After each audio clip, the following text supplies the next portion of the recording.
पूरे हिंदुस्तान में जिन्होंने तहलका मचा दिया है और जो बोलते हैं वो सब करते हैं और किया हुआ लोगों के सामने दिखाते हैं। ऐसे हमारे आदरणीय माजी खासदार किरीट सोमैया जी का मैं वार्ड 46 की ओर से हार्दिक स्वागत करता हूं।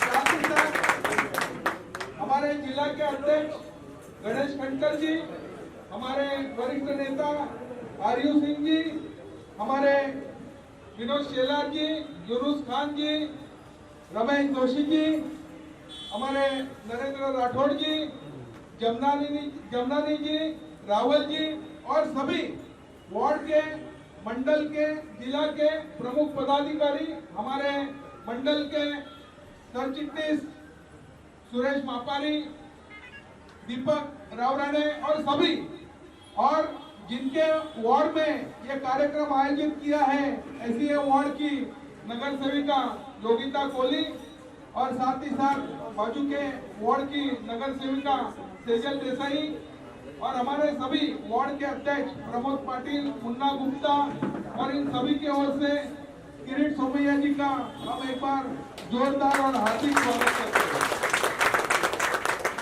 वास्तविक ये कार्यक्रम पिछले 3 सैटरडे से आगे पीछे हो रहा है और कल इस वार्ड की नगर सेविका योगिता कोहली का जो 5 साल में कार्य किया है उसका अहवाल प्रदर्शन का कार्यक्रम भुजाले तालाब पे रखा गया है और उसमें हमारे मुंबई के अध्यक्ष सम्माननीय मंगल प्रभात लोढ़ा जी और हमारे खासदार गोपाल शेट्टी जी उपस्थित रह के उसका विमोचन करने वाले हैं।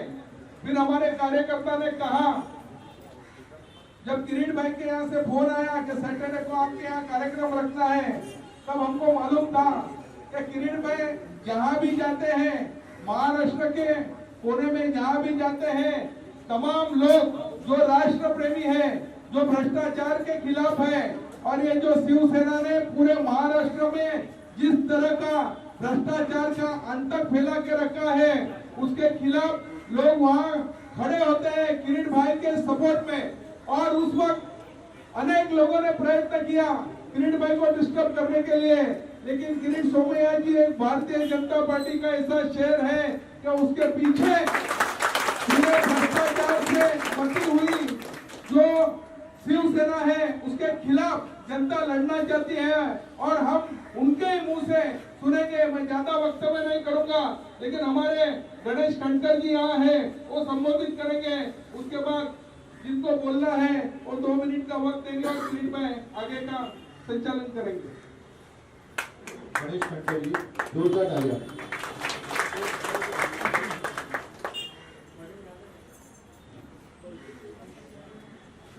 आजच्या या कार्यक्रमाला उपस्थित ज्यांची आता महाराष्ट्रामध्ये संपूर्ण चर्चा सुरू आहे, असे आपल्या सगळ्यांचे नेते आदरणीय पूर्व खासदार श्री किरीट सोमैया जी, आपल्या सगळ्यांचे ज्येष्ठ नेते आदरणीय श्री आर्यू सिंह जी, आपल्या जिल्ह्याचे पूर्व अध्यक्ष आणि मुंबईचे सचिव श्री विनोद शेलार, मुंबईचे सचिव श्री यूनुस खान, या मंडळाचे अध्यक्ष श्री सुनील कोहली यांच्या वॉर्डामध्ये आज आपण हा कार्यक्रम करतोय। आपल्या माजी नगरसेविका योगिताताई कोहली, दुसऱ्या आपल्या नगरसेविका सेजलताई देसाई, माझ्या जिल्ह्याचे सहकारी नरेंद्र राठौड़, या विधानसभेचे महामंत्री, समोर बसलेले सर्व वार्डचे अध्यक्ष, विविध आघाड्यांचे सर्व पदाधिकारी, बंधू आणि भगिनींनो, किरीट भाईंचा आधेमध्ये फोन असतो आणि आम्हालाही कधी कधी न राहवलं, इथं पोटात गच्च भरलं, सहन नाही झालं की आम्ही किरीट भाईंना फोन करतो। किरीट भाई आता भरपूर झालं, पण मला राहून म्हणजे साधारणतः किरीट भाईंना आम्ही 92-93 साली पहिल्यांदा पाहिलं ते हुतात्मा चौकामध्ये एक आंदोलन होतं दिल्लीला। मुरलीधर जोशीजी यांना एकदा आंदोलनात अटक झाली आणि त्याची प्रतिक्रिया म्हणून आम्ही दुसऱ्या दिवशी मुंबईमध्ये हुतात्मा चौकात आंदोलन केलं होतं आणि मग त्यानंतरच्या बऱ्याच कथा आहेत. मी आज ज्या मुख्यमंत्र्यांना त्यांनी हैराण करून सोडलंय त्यांच्या खुर्चीत सुद्धा ते काहीतरी बसलेले आहे. पूर्ण मंत्रालयाचा ताबा आमच्याकडे होता, पण नंतर जो मार पडला तो नका विचारू. पण मुख्यमंत्र्यांच्या खुर्चीत सुद्धा ते बसलेले आहेत. आणि मग ते मुंबई अध्यक्ष असतील किंवा मुंबईचं आमचं महालक्ष्मी रेसकोर्स वरचा महाधिवेशन असेल, या सगळ्या पराक्रमातून करता करता आता गेल्या 2-2.5 वर्षामध्ये एखादी पत्रकार परिषद आहे असं जर का एक बातमी फ्लॅश होईल बा पत्रकार परिषद, कृपया या ठिकाणी सर्व पत्रकारांनी हजर राहावं, तर त्याच्या खाली महाविकास आघाडीचे नेते नाव पहिलं बघतात. पत्रकार परिषद नेमकी बोलावली कोणी आहे, आणि मग खाली आयोजक म्हणून किरीटबाईंचं नाव नसतं की मग सुस्कार सोडतात. ठीक आहे, जाऊया, आज आपली सुटका झाली म्हणून. जशी आपल्या इतिहासात कथा आहे ना, किंवा घोडे पाणी प्यायला गेले त्यांना संसाजी आणि धनाजी दिसायचे, तशी आता परिस्थिती आहे. आणि आम्ही सर्व तसे अजून किरीटबाईंसोबत युवा मोर्चातून आम्ही नव्हतो, आम्ही 91-92चे प्रॉडक्ट आहोत. पण मला एका गोष्टीचं आश्चर्य, आणि ती किरीटबाईंना चांगलं वाटावं म्हणून मी नाही बोलणार, अजिबात नाही. आपण सर्व कार्यकर्ते जेव्हा इथे काम करत आहोत आणि आयुषजी इथे बसलेले आहेत, साधा कार्यक्रमामध्ये खुर्ची नाही दिली ना, किंवा नाव नाही घेतलं, किंवा बॅनरवर फोटो नाही टाकला, किंवा आपण भारतीय जनता पार्टीचा गेल्या 10-15 वर्षात मी काय काम केलं आणि मला कुठे पार्टी नाही दिलं म्हणून आपण पुरा उद्धार करायला मोकळे असतो. केवढा मोठा संघर्ष. कोल्हापूरला जाताना स्टेशनवर काय अडवलं, पुण्याला त्या महापालिकेत जाताना शिवसैनिकांनी त्यांच्या अंगावर चाल काय केली, त्या आज जो सर्व प्रतिरोध सहन करण्याची, म्हणजे या बाबतीत म्हणून मी शब्द वापरला, तुम्हाला चांगलं वाटेल मी म्हणत नाही, आयुष्यात जर एखादं ध्येय घेतलं आणि ते पूर्ण करायचं ठरवलं तर किती संकट आली, किती मान अपमान झाला, तर तुला मी आसमान दाखवेन असं जर आयुष्यात आम्ही कधी उदाहरण दिलं तरी. आणि मग बोलताना केवळ ते बोलतात म्हणून असं नाही, अजिबात नाही. आज हौस आली म्हणून पत्रकार परिषद नाही, त्याचा तो पेपरचा गठ्ठा पडलेला असतो, हातामध्ये पेपर असतात, त्याच्यावरती आकडेमोड असते, आणि मग समोरच्यानी त्याच्यावर उत्तर द्यायची. आणि मग प्रश्न हा पडतो की एवढे पेपर इकडे येतात कोण, त्यांचं कसं आहे.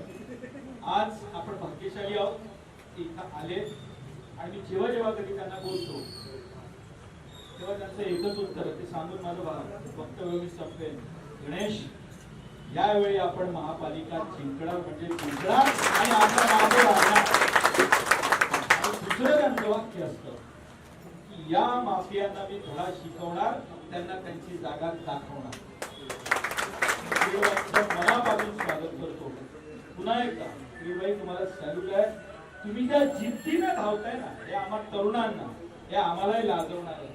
आम्ही सुद्धा एवढ्या जिद्दीनं आजपर्यंत एखादं मिशन हातात घेतलं तर आम्हालाही अजून एवढी स्फूर्ती मिळालेली नाही.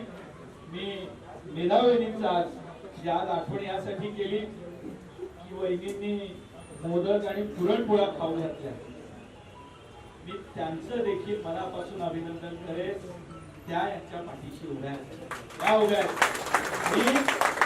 हे त्यांच्यासाठी धडा आहे. जे मराठी नावाने राजकारण करतात ना, एक मराठी गृहिणी किरीटबाईंच्या पाठीशी जोरदार टाळ्या आपण माझं थोडस वक्तव्य लांबलंय, पण कधी कधी आम्हालाही उत्सव बोललो असतो, आम्हालाही बोलावं म्हणून मी आज या ठिकाणी थोडं जास्त बोललो. पुन्हा एकदा आपल्या सगळ्यांच्या वतीनं त्याचं मनपूर्वक स्वागत करतो. भारत माता की एवढ्या आवाजात काम नाही चालणार. हा ते मुंबईवरून भारत माता की धन्यवाद. माझे सगळे सहकारी नगरसेविका योगिताताई, बंधु भगिनी, आगे तो जरूर बढ़ेंगे,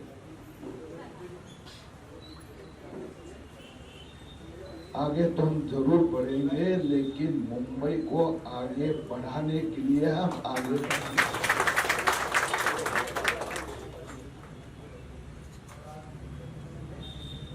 आज तक माफिया सेना के नेता कार्यकर्ता अपने बैंक का अकाउंट आगे बढ़ाने के लिए आगे बढ़ते थे। अब हम मुंबई की जनता का अकाउंट आगे बढ़ाने के लिए माफिया सेना मुक्त मुंबई महापालिका बनाएंगे।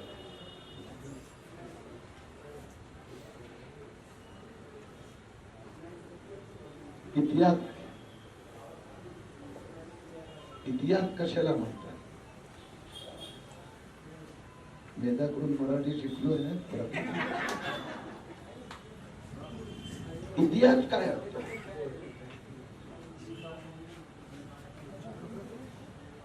इतिहास म्हणजे एकदा लिहिला गेला म्हणजे इतिहास संपला असं असते का? इतिहास तो हमेशा नया लिखा जाता है और हमें नया इतिहास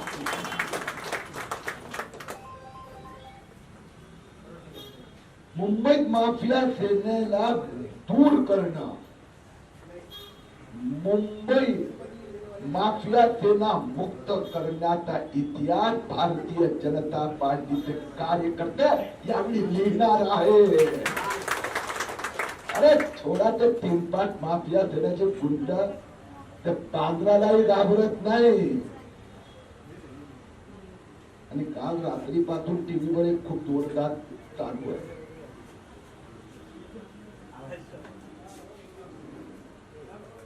माझ्याकडे आले टीव्ही वाले की आता सचिन वाझे माफीचा साक्षीदार झाला। मला प्रश्न विचारणार, सचिन वाझे माफीचा साक्षीदार झाला, आता काय होणार? मी त्यांना उत्तर दिलं, ते शोले पिक्चरचा डायलॉग आठवतोय ना, अब तेरा क्या होगा कालिया? तर काल पासून सुरू आणि परतचा फोटो दाखवतात, अब क्या होगा तेरा कालिया? सचिन वाझे माफीचा साक्षीदार झाला। पहिली जो उडाली अनिल परबांचे, कारण के तो दापोलीला रिसोर्ट बांधलाय, तो बेकायदेशीर आहे, बेनामी आहे, करोडो रुपये खर्च केले आहेत, पण अनिल परबचा चोपड्यात दाखवले नाही आहेत। ते करोडो रुपये आले कुठून? समजलं ना? समजने वाले को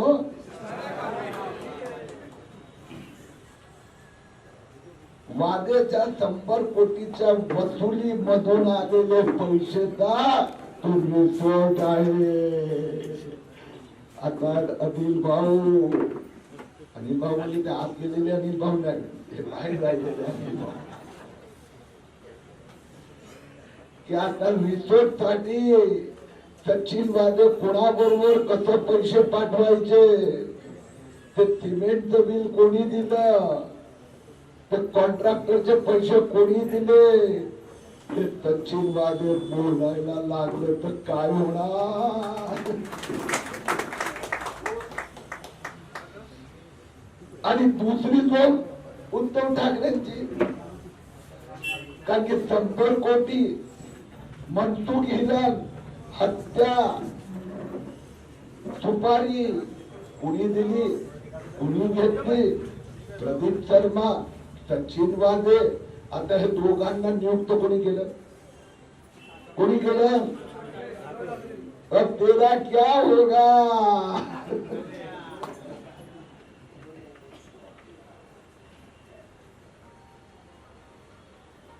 गणेश सांगत होता की इथे आली गुंड, तिथे आली, तिथे मारायचा प्रयत्न केला, तिथे जीव घेण्याचा प्रयत्न केला, सगळं करून पाहिलं, सगळं करून पाहिलं,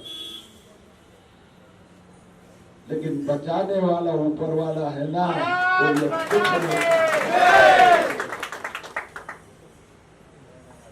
वो और ऊपर वाला है ना, वो ऊपर वाला और वो दिल्ली वाला ऊपर वाला। त्यांनी सांगितलं, मला अमित भाईंनी सांगितलं की आमचा केंद्र सरकारचा निर्णय झाला आहे, किरीट भाई आप जो काम करते हो किरीट भाई तुम्हें जो करो जो मत करता रहे जो तुम्हारी सुरक्षा की जवाबदारी इस मोदी सरकार की तरी चांगलं तुमच्या सुरक्षेची जबाबदारी आम्ही घेतोय, पण आपल्याला मुंबईला महाराष्ट्राला माफिया मुक्त करायचा आहे। आणि ज्यावेळी या देशाचे प्रधानमंत्री नरेंद्र मोदी जर भ्रष्टाचार मुक्त भारत करत असणार तर माफिया मुक्त मुंबई करायचा आमचं कर्तव्य आहे। माफिया कशाला म्हणतात ते जे कोलंबिया मेक्सिको नेटफ्लिक्स वर सिरियल येते ना ते ड्रग माफियाला या माफियानी मागे टाकलं। गुंडगिरी कशाला म्हणतात, कार्टून काढलं हो मला पूर्ववाला नेव्हल ऑफिसर तर त्याच्या घरात त्याच्या सोसायटीत जाऊन या उद्धव ठाकरेची गुंड मारतात। वो हीरामणि तिवारी वडाला के पीछे की झोपड़पट्टी में रहता है, उसने सिर्फ फेसबुक में पोस्ट डाली उद्धव ठाकरे जी के तो ठाकरे साहब के गुंडे पहुंच के उस गरीब परिवार के लोगों को बाहर निकाला करते थे। जैसे वो जग का डाकू होता था ना, कोई गांव में जाता था पूरे गांव वाले को बाहर खड़ा करके फिर किसी को पकड़ के मारता था जार में लटका कर, ऐसे ये ठाकरे साहब की माफिया थे ना। पूरा बड़ाला की उस झोपड़पट्टी में पूरी चाली के लोगों को बाहर खड़ा किया। वो हीरामणि तिवारी की उम्र 30 साल भी नहीं, 2 बच्चे, एक बेटी एक बेटा, 2 साल का 5 साल का, उनको सामने हीरामणि का मुंडन किया। इस माफिया को तो हम छोड़ेंगे नहीं।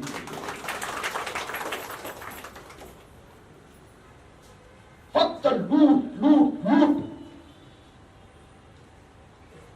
पहले ठाकरे सरकार का नंबर लगा, बरोबर आहे ना।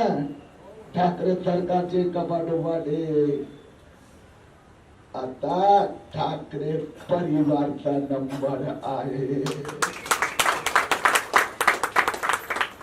उद्या नाशिकचा दौरा आहे सकाळपासून, आता नाशिक मध्ये ठाकरे परिवार ते आणखीन कर्तृत्व मी जनतेसमोर मांडणार आहे। 12 वाजता पत्रकार परिषद आहे।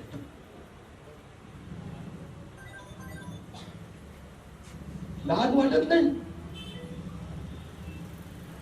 अरे मुख्यमंत्री पदासाठी वडिलांची सगळी संस्कृती आयुष्य ते काम ठेवलं, पण त्या मुंबईने तुम्हाला 25 वर्ष सत्ता दिली। त्या मुंबईकर कोविड मध्ये मरत असताना तुम्हाला फक्त पैसे मोजायचे काम होतं। या कोविड के कारनामे, कोविड की कमाई के किस्से सुनेंगे ना तो लोग थू करेंगे ये माफिया।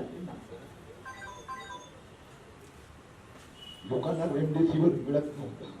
तुम्ही मी हे सगळे कार्यकर्ते, हे सगळे नगरसेवक, सुनीता असो, योगिता असो, आमच्या देसाईताई कुठे गेल्या, हा आज सगळे धावायचे लोक येऊन रडायचे, हमारे पास धक्के खाते थे, बोलते थे मेरा बेटा, मेरा भतीजा, मेरी माँ, मेरे पिताजी, मेरे दादा रेमडेसिवीर चाहिए, एक रेमडेसिवीर दिला दो, एक रेमडेसिवीर दिला दो। तब ये ठाकरे माफिया सेना के लोग खाली पैसे गिन रहे थे। 7 अप्रैल 2021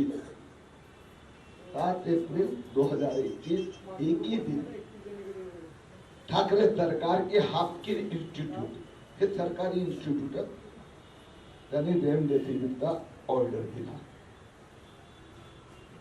62,000 रेमडेसिवीर, किती 62,000। एक रेमडेसिवीर की कीमत 668 रुपये, 668 रुपीज एक रेमडेसिवीर। उसी दिन मुंबई महापालिका 2 लाख रेमडेसिवीर का ऑर्डर दिया। 7 अप्रैल 2021 एका रेमडेसिवीरचे किती पैसे दिले? 668 आणि यांनी 1668 रुपये एका इंजेक्शनचे 1668। एक एका इंजेक्शन के मागे 1,000 रुपये ठाकरे सेना निकालने, आधे इधर आधे बंगलों पे पहुंचा दे।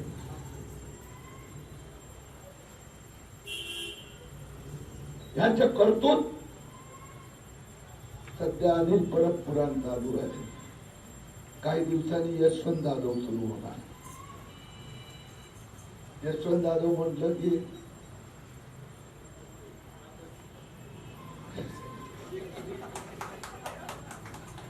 मातोश्रीचे घड्याळ आठवते, मातोश्रीला 50 लाखाचं घड्याळ दिलं, 2 कोटी रुपये कॅश, वाढदिवसाची गिफ्ट ना। तुम्हाला पुढची गंमत माहित आहे का? ते ज्यावेळी इन्कम टॅक्स वाल्यांनी यशवंत जाधवकडे धाडी घातल्या, तो घडीचा किस्सा बाहेर आला आणि त्या घड्याळचा किस्सा बाहेर आल्यानंतर एकदम मातोश्री बांद्रामध्ये धावत, कारण की त्याच्या आधी तो गिरीश महाजनवाला जे घड्याळाचा किस्सा प्रसिद्ध झाला होता माहित आहे ना। तो वकील कोण, त्याला घड्याळ दिलं होतं आणि घड्याळने सगळं ते फोन टेपिंग केलं, देवेंद्र फडणवीस तिथे विधानसभेत मांडलं। चव्हाण याद आहे ना,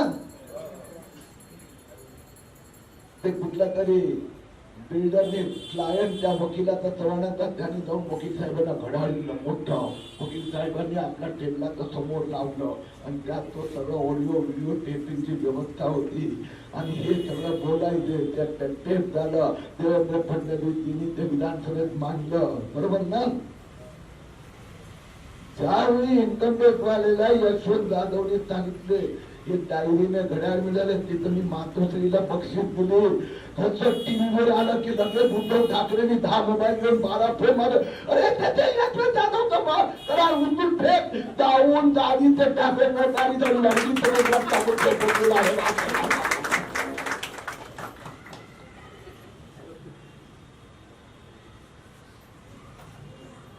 यशवंत जाधवकडे इन्कम टॅक्सच्या धाडी सुरू, तो इन्कम टॅक्स ऑफिस ठाकरे इतके दिवस झाले, मग ते यशवंत जाधवला बोलला, अरे साहब अभी और कितना माल है यार, हम थक गए, कितने थक गए। तो इधर आ, ये तो है ना सिर्फ 10%, 10%, ये तुम जिनमें वो 10% है, 90% तो बांद्रा जाता था। ज्यावेळी बांद्राचे पैसे मोजायची सुरुवात होणार त्यावेळी किती दिवस लागणार? गणितात कुणाला 50 पैकी 50 मार्क मिळाले होते त्यांनी उत्तर द्यावं।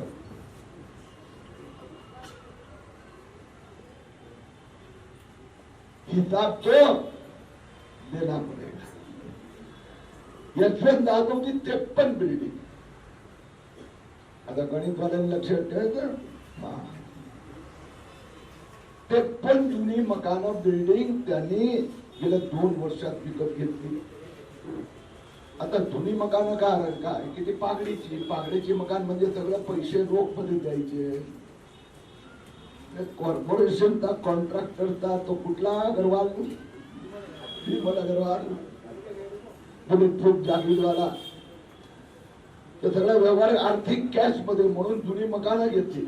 आता कुठे कुठे ती मकानं, पायधुनी, बोरा बाजार, सीएसटी, कालबा देवी, अब्दुल रहमान स्ट्रीट, भेंडी बाजार, आगरीपाडा, नागपाडा, तिथे एक आपण बघितलं तर आपले नातेवाईक राहत असाल तर तिथे एका बिल्डिंग मध्ये किती लोक राहतात भाडे करू? 40, 50, 60, नीचे 10-12 आर्यू सिंह जी 10-12 दुकान होती है और उसकी पगड़ी कितनी होती है? तिथे तुझ्याकडे झोपड्यांचे किती पैसे लागतात? 5-15 लाख तिथे झोपडं मिळते का? 20 लाख, तो वो तो कम से कम 40-50 लाख। तो एक बिल्डिंग में 60-70 भाड़े करो तो 53 में कितने होंगे? हिसाब करो। और एक काची पागड़ी 50-60 लाख, तर यशवंत जाधवकडे 53 बिल्डिंग मध्ये किमान 2-4 हजार कोटीची मालमत्ता झाली। हे 10% आहे, 90% पुढे जायचे। मग बांद्राकडे किती असेल?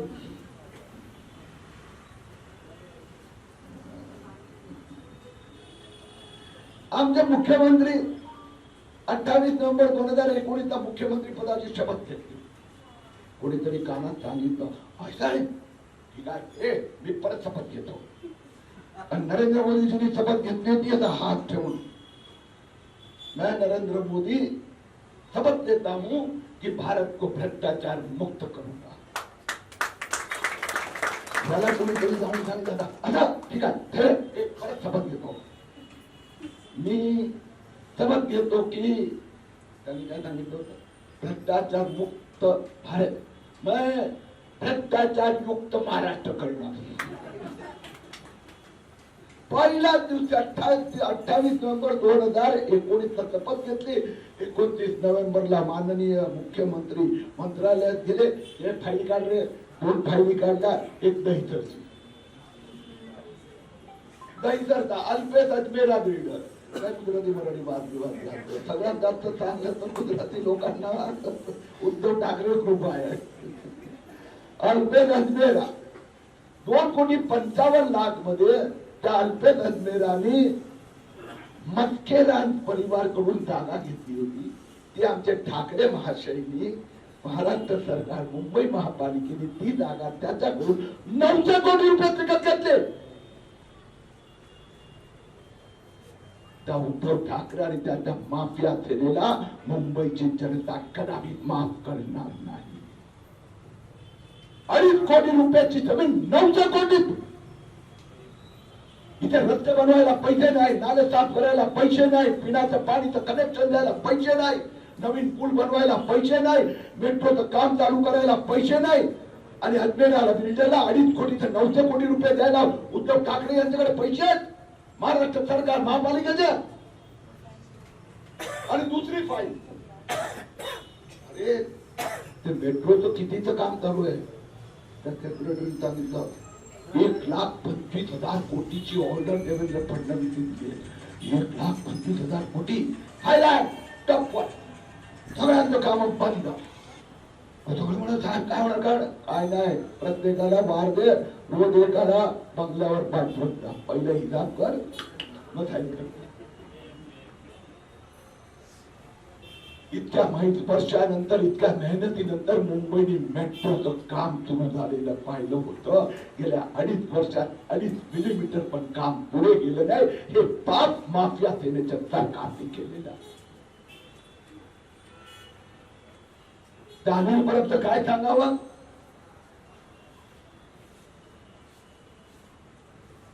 आपल्याला आठवत असेल 23 मार्च 2020 प्रधानमंत्री नरेंद्र मोदींनी